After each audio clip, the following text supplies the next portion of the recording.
Ya, selamat datang kembali murid-murid sekalian di channel Pembelajaran kita. Hari ini kita akan memasuki video bagian terakhir dari reaksi redoks dan elektrokimia, yaitu tentang elektrolisis. Apa itu sel elektrolisis? Sel elektrolisis itu adalah kebalikan dari sel volta. Dimana kalau sel volta, kita mengubah energi kimia menjadi energi listrik. Sedangkan di elektrolisis,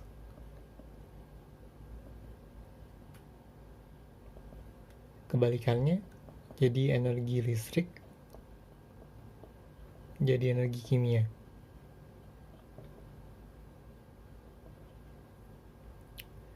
Sedangkan tempat reaksinya, katoda sebagai tempat reduksi dan anoda sebagai tempat oksidasi itu sama. Sedangkan bedanya lagi, di elektrolisis, katoda ini dia adalah kutub negatif, sedangkan anoda kutub positif. Di sel volta, katoda itu positif, anodanya yang negatif. Kita langsung masuk ke contohnya. Elektrolisis larutan KBr. Di katoda, dia akan terjadi reduksi air. 2H2O liquid tambah 2 elektron menjadi H2 gas tambah 2 OH-. Terus, sedangkan di anoda, dia akan terjadi oksidasi dari 2 Br- Queus jadi Br2. Jadi kalau kita lihat kalau kalian ingat di sel volta, kita punya 2 tempat reaksi, sedangkan di sel elektrolisis bisa hanya satu saja. Mungkin lebih enak kalau lebih di bawah. Jadi kalau kita pakai di sini kita pakai elektrodanya yang inert. Inert itu maksudnya tidak bereaksi. Jadi kita masukkan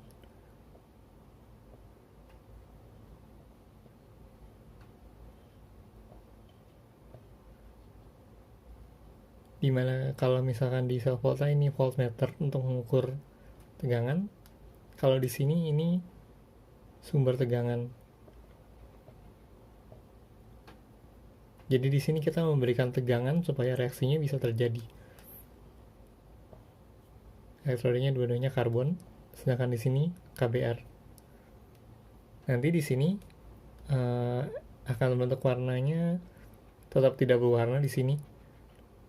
Karena ini yang terjadi adalah kita bisa lihat di sini reduksi air.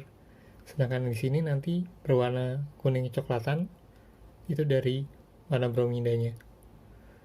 Nah, bagaimana cara kita menentukan yang bereaksinya di katoda itu apa, yang di anoda itu apa? Kita harus menggunakan diagram yang akan kita lihat sebentar lagi. Ya, jadi kalian bisa lihat bagian yang di depan. Kita menentukan reaksinya, jadi reaksi di katoda kita melihat pada kationnya. Kalau kationnya dari logam aktif 1A, 2A, Al atau mangan, yang terjadi adalah reduksi air seperti pada KBr tadi. Karena itu kationnya K+, dia logam aktif, makanya reduksi air yang terjadi 2H2O liquid plus 2 elektron jadi H2 plus 2 OH-. Sedangkan untuk kationnya, kalau kation lain, kationnya yang tereduksi. Jadi kalau kationnya H, 2H plus tambah 2 elektron jadi H2 gas. Sedangkan kalau kationnya misalkan Lx plus itu tambah X elektron jadi logamnya yang solid. Lalu kita lihat di reaksi di anoda. Kita harus lihat anoda dan anionnya. Kalau anodanya adalah yang bawah pertama ini, anodanya inert, PT, AU atau karbon, platina, emas atau karbon, kita lihat jenis anionnya. Kalau jenis anionnya sisa asam oksi, yaitu sisa massa oksi itu adalah yang memiliki H2SO4, HNO3. Jadi yang asam yang memiliki oksigen. Maka di sini terjadi oksidasi air. 2H2O liquid menjadi 4H+ tambah oksigen plus 4 elektron. Sedangkan kalau sisa asam lain, anionnya teroksidasi. Jadi kalau tadi yang Br, KBr tadi, sisa asam lain yang tidak memiliki oksigen, maka dia anionnya teroksidasi. 2Br- jadi Br2 aqueous plus 2 elektron. Kemungkinan lainnya, kalau anodanya tidak inert. Tadi yang di percobaan kita gunakan karbon, makanya jadi yang lalu yang di sini, yang bromin. Kalau anodanya tak inert, jadi anoda selain PtAuC, anodanya yang teroksidasi. Jadi L solid menjadi L aqueous dengan muatan X+ dan menggunakan X elektron. Nah, ini untuk yang cara kita menentukan reaksi di katoda dan anoda pada sel elektrolisis. Berikutnya kita lihat tentang hukum Faraday pada sel elektrolisis. Oke, jadi untuk hukum Faraday itu ada 2 hukum yang akan kita gunakan dalam soal-soal di elektrolisis. Hukum Faraday pertama itu bunyinya adalah massa zat yang dibebankan pada elektrolisis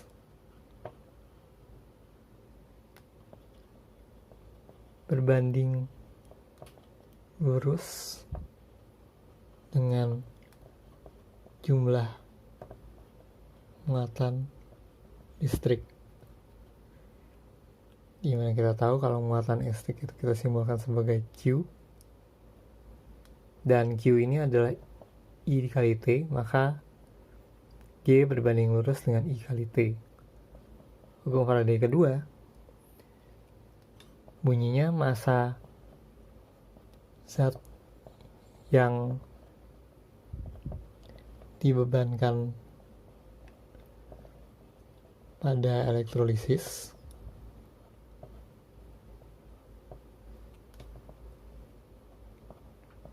berbanding lurus dengan massa ekivalen zat, atau kita sebut ME. Jadi menurut yang kedua, berbanding lurus itu seperti ini. Maka dari massa ekivalen itu adalah AR per Bilox.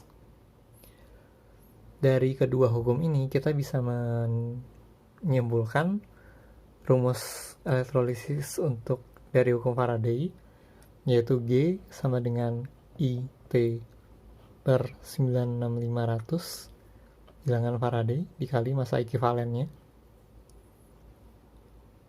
dimana yang IT per 96500 ini adalah mol elektron. Lalu bisa juga kalau kita membandingkan antara dua sel yang disusun seri, maka berlaku G1 banding G2 akan sama dengan perbandingan massa ekivalennya. Nah, soal-soalnya seperti apa? Kita lihat satu persatu. Nanti kita akan lihat soalnya untuk yang menggunakan hukum Faraday ini, tapi juga ada yang stoichiometry untuk persoalan yang elektrolisis. Oke, ini soal pertama. Kita mulai dari yang mudah dulu. Kita hanya diminta menentukan reaksi yang terjadi pada elektrolisis dari 3 spesies di depan: lelehan NaBr, natrium bromida, larutan litium fluorida, dan larutan timah 2 sulfat menggunakan elektroda karbon. Jadi kita proses masing-masing. Yang lelehan NaBr, kalau kita menggunakan elektrolisis pada lelehan, kita akan menggunakan itu langsung saja dari unsurnya. Jadi yang A itu langsung Na+ tambah elektron menjadi Na. Lalu Br minus menjadi Br2 tambah, kalau kalian mau menyamakannya berarti ini yang Karena di sini 2 elektron, berarti yang ini juga kita kalikan 2 saja. Jadi reaksi sel elektrolisisnya adalah 2Na plus lelehan tambah 2Br minus lelehan menjadi 2Na solid tambah Br2 gas.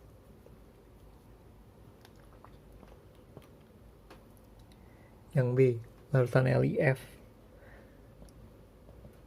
Li ini logam 1A. Berarti yang terjadi di katoda adalah reduksi air.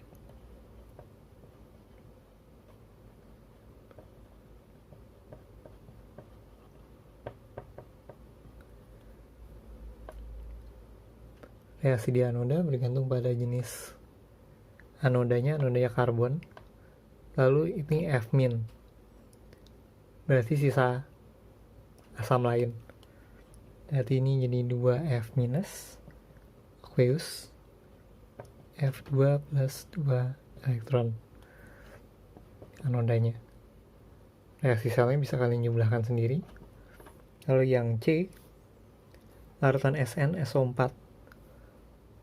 Yang ini elektroda karbon dan ini Sn2 plus, bukan logam aktif. Berarti di sini katodanya langsung Sn2 plus tambah 2 elektron minus jadi 2Sn solid. Oke, tidak usah kasih 2. Kecuali kalau misalnya nanti dari anodanya dibutuhkan. SO4 2 minus berarti sisa asam oksi. Jadi oksidasi air.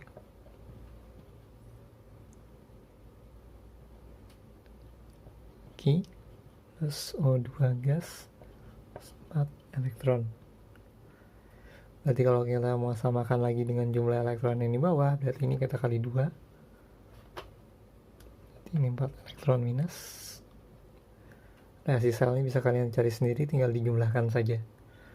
Oke, kita lanjutkan ke nomor selanjutnya. Oke, soal nomor 2, tentukan massa logam radium yang diendapkan ketika muatan sebanyak 4.825 kolom dilewatkan pada lelehan garam radium. Diketahui massa atom relatif radium 226 gram per mol. Oke, kita akan mengerjakan ini dengan 2 cara. Ya sebenarnya sama saja, tapi ya kalian akan lihat perbedaannya. Yang pertama kita gunakan, kalau misalkan menggunakan hukum Faraday langsung, berarti kita pakai rumusnya G sama dengan IT per 96500 dikali massa ekivalennya. Dalam hal radium itu biasanya dari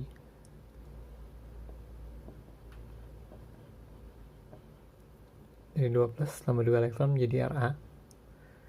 Berarti kali 2 plus 26 AR-nya per biloxnya di sini 2. IT itu sama dengan Q, berarti itu langsung masuk 4825. Jadi ini kalau kalian hitung, ini harusnya yang ini itu 120, berarti 226 dibagi 40 jadi 5,65 gram. Pilihan lainnya, kalian gunakan mol elektron. Jadi ini akan kita gunakan juga untuk soal-soal lain yang kalau misalkan ada stoikiometri di elektrolisis. Kalau kalian lihat mol elektron yang di sini yang 4825 per 96500 ini, dia ini adalah 2 elektron, di sini 1. Berarti dalam hal radium solid di sini, mol radium itu 1/2. Jadi kalau kita pakai logika yang di stoikiometri seperti biasa, dikali mol elektronnya 4825 per 96500. Berarti ini 0,025 mol. Lalu dari sini kita langsung menghitung G Ra itu 0,025 dikali 226. hasilnya akan sama. Jadi kalian bisa milih sendiri apakah kalian lebih nyaman menggunakan hukum Faraday, rumus hukum Faraday langsung, atau kalian menggunakan yang stoichiometry. Saya pribadi lebih suka yang stoichiometry karena kalian tidak harus ngapal rumus sampai masa ekivalen segala, tapi hanya perlu menggunakan mol elektron, cari mol elektronnya, lalu cari yang kalian butuhkan dari persamaan reaksinya. Kita lanjutkan ke nomor selanjutnya. Oke, ini soal ketiga. Arus sebesar 2 ampere dialirkan selama 965 detik ke dalam larutan CuSO4 dengan elektroda karbon. Yang ditanya berapa banyak logam yang mengendap, serta berapa liter gas yang terbentuk. Oke, untuk menentukan apa logam yang mengendap dan gas apa yang terbentuk, tentu kita harus mencari reaksi di masing-masing elektroda terlebih dahulu. Reaksi di katoda, karena ini Cu yang tadi, reaksinya kation, kationnya Cu, berarti Cu-nya yang reduksi.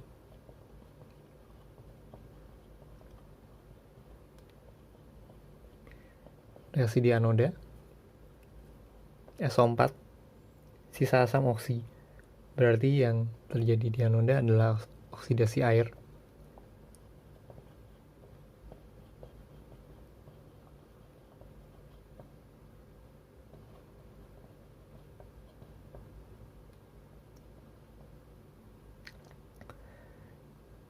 Kalau kalian lihat di sini 2 elektron, di sini 4 elektron.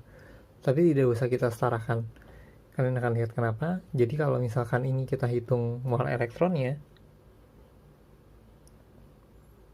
IT per 96500, 2 kali 965 per 96500, mol elektronnya adalah 0,02 mol. Sekarang mol elektron ini 0,02 mol sama untuk di katoda maupun di anoda. Tidak usah disetarakan, jadi langsung saja. Kalau menurut yang di katoda, berarti kita bisa hitung yang A, Cu-nya berarti setengah kali 0,02 molnya si Cu, lalu dikali 63,5. 63,5 ini adalah airnya dari si Cu. Jangan kalian cek di tabel periodik. Ini hasilnya 0,635 gram. Lalu yang B, berapa liter gas terbentuk pada STP? Seperti yang kalian lihat di anoda terbentuk gas oksigen. Berarti kita hitung mol oksigennya dulu, atau kalian bisa hitung langsung juga boleh. 1/4 kali 0,02, 0,005 mol. Berarti kalau V volume O2 nya untuk STP 0,005 dikali 22,4 liter per mol, atau hasilnya adalah 0,112 liter. Kalau kalian mau jadikan mili juga boleh. Jadi ini hasil akhirnya sudah kita dapatkan dua-duanya. Nah, kita lanjutkan ke nomor 4. Oke, ini soal kita yang nomor 4. Elektrolisis lelehan magnesium klorida adalah tahap akhir dari proses Dow untuk mengisolasi magnesium dari air laut. Diketahui terbentuk logam magnesiumnya 57,6 gram. Ada 3 pertanyaan. Yang pertama, berapa mol elektron yang dibutuhkan? Lalu berapa kolom muatan yang harus diberikan? Dan terakhir, berapa ampere arus yang menghasilkan jumlah itu dalam waktu 4 jam? Oke, jadi di sini pekerjaan kita terbalik dari nomor 3 yang tadi. Kita sekarang diberikan magnesiumnya. Lalu ada hal kecil yang harus kalian ingat. Di sini kita berurusan dengan lelehan. Berarti seperti yang kalian bisa lihat di nomor 1 tadi, di sini langsung terjadi reaksinya Mg2+, 2 elektron jadi Mg solid.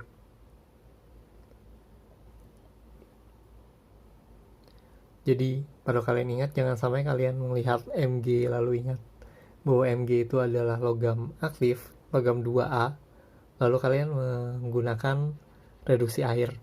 nanti menjadinya tidak bisa kalian temukan karena nanti tidak ada Mg-nya. Oke, berapa mol elektron yang dibutuhkan? Berarti kita dapat 57,6 itu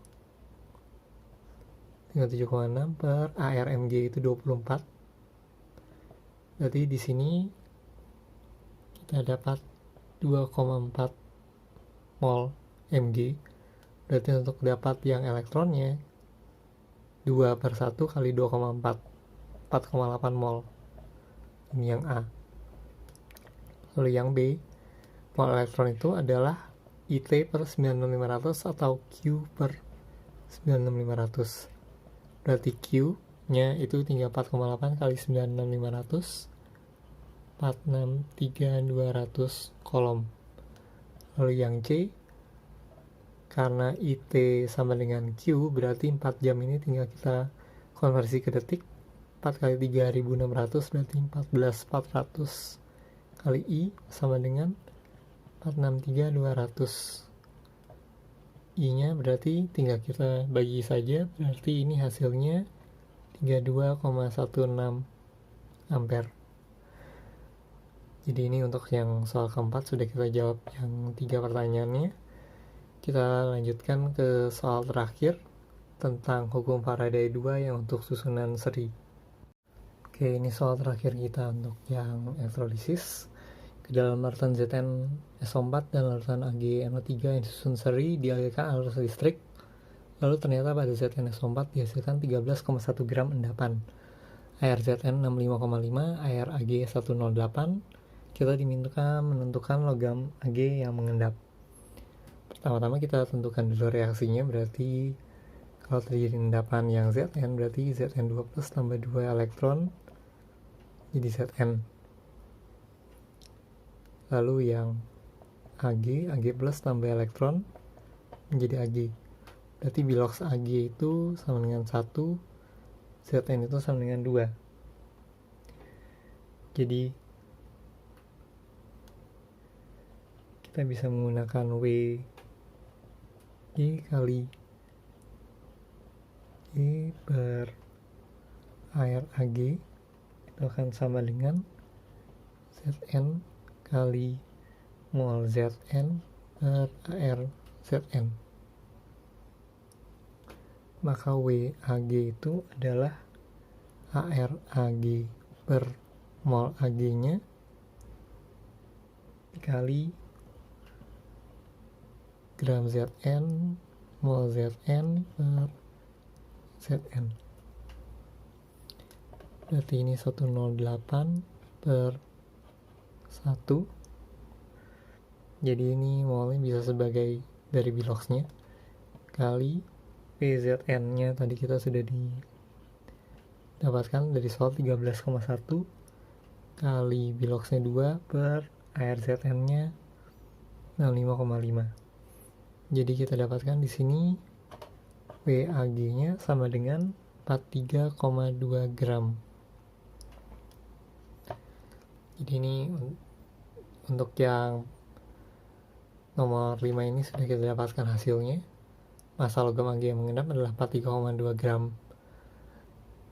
Jadi dengan selesainya soal kelima ini, pembahasan elektrolisis dan reaksi redoks elektrokimia secara keseluruhan selesai sampai di sini. Seperti biasa, silahkan berikan like kalian jika kalian merasa lebih mengerti setelah menonton. Subscribe untuk tahu update-update selanjutnya. Dan berikan komentar kalian jika kalian merasa ada yang perlu diperbaiki dari video ini atau ada yang perlu ditambahkan. Sampai ketemu di video-video selanjutnya. Terima kasih sudah menonton.